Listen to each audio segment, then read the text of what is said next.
Hey,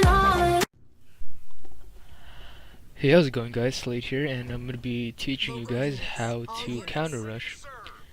And basically this is my way of doing a counter rush, and other players may do it differently, but this is how I do it, and it's worked out a lot for me. And basically the first thing you're going to want to do is to build a supply pad, and once that supply pad finishes, you're going to want to upgrade that to a heavy supply pad. And right after that supply pad finishes building, immediately go into a generator, and then after that generator, make all your buildings supply pads. And this strategy will only work if you know for sure that the enemy is going to rush you. Now I am playing against an AI because I wasn't sure if I was going to get any players that was going to rush me at the time in like real PvP matchmaking, so I ended up going for an AI because the AIs most of the time end up trying to go for a rush, so I wanted to use them as an example. So basically the strategy here is to build a bunch of marines, and you're not building anything else. You're not building any turrets at all. And yes, I just said that you're not building any turrets at all. And let me tell you why, because turrets can repel a rush, but they can't really do anything afterwards. But with marines are able to defend, just like how a turret's able to defend, but after the rush is over, the marines are able to attack the enemy base. Now obviously, a turret can't stand up and grow some legs and start walking over to the enemy base, and that is why you want marines instead of turrets to counter rush. And I did end up going for a mini base. That is also really important.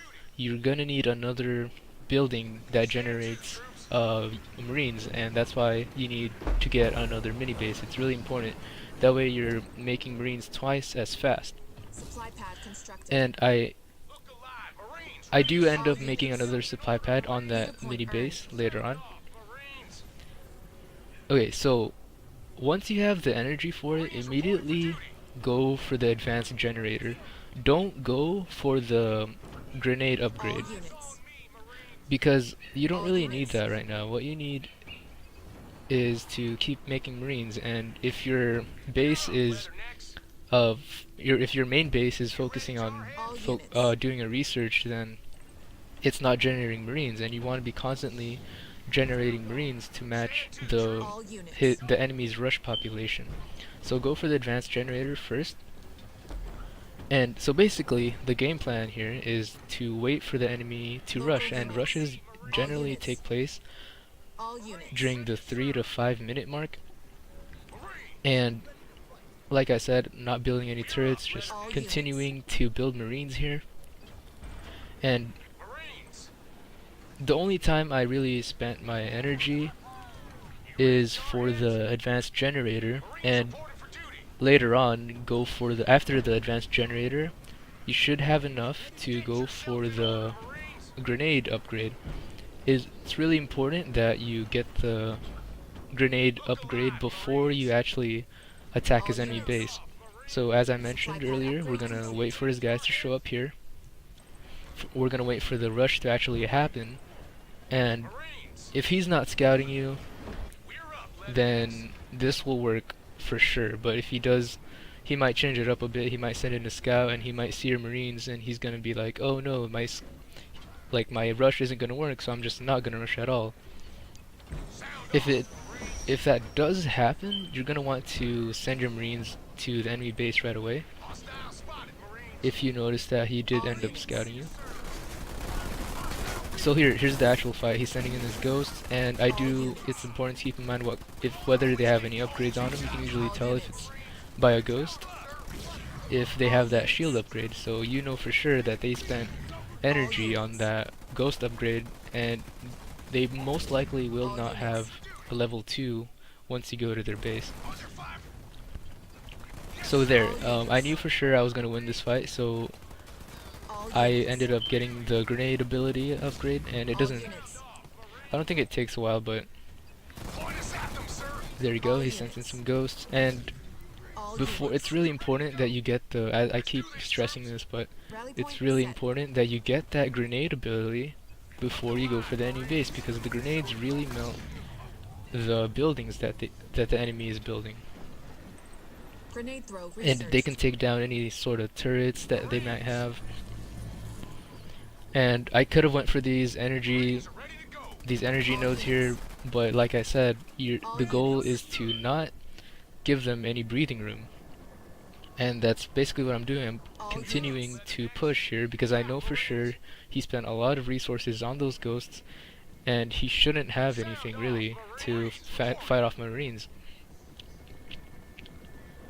Since I knew I had the extra resources, I wanted to build an expansion here, just so I can continue to put the pressure. He does have some engineers, but my marines are taking care of that. They're not really a big deal. They might have helped him during the initial rush, but I don't know why this AI didn't send him. So look, he has no turrets at his base because he spent the money on his money on ghosts. And he just desperately built a turret here just now. He should have done this earlier, but he is an AI. But the new player may, or an actual player may actually do something like that. But it's no big deal. My marine count is way too high for me to actually lose this fight. He has nothing to do. He has nothing to fend off my marines with. If you're going for the enemy base, make sure you go for their turrets first, and then go for their harvesters or their supply pads, whatever faction you're fighting off against. Just so they can't really. If you take down their resource generating buildings, then they can't build or train anything, and that's what you want. And look at this. Since it's an AI, I'm not really paying attention to the fight. Depending on how good you are, you can, if you're fighting a real player, you can, like, you can try to do this. Just go into the battle once every, like, I don't know, 5 seconds, and then, well, when you're not looking at the battle, go manage your buildings and, like, upgrade stuff while you're not looking at the actual battle. It is a bit dangerous because of the leader abilities that people have. So only do that if you're for sure confident that you can manage your buildings and your units at the same time. So look, I took out most of his harvesters. There's no way he's gonna do anything for sure anymore. He does have some engineers here, but yeah, that's pretty much it. When they rush at you, you have to keep in mind that they also spent a lot of money on the rush vehicles. So instead of keeping your guys at base and waiting for the next rush to happen, just immediately send all your guys to his base so he won't come back with a stronger army.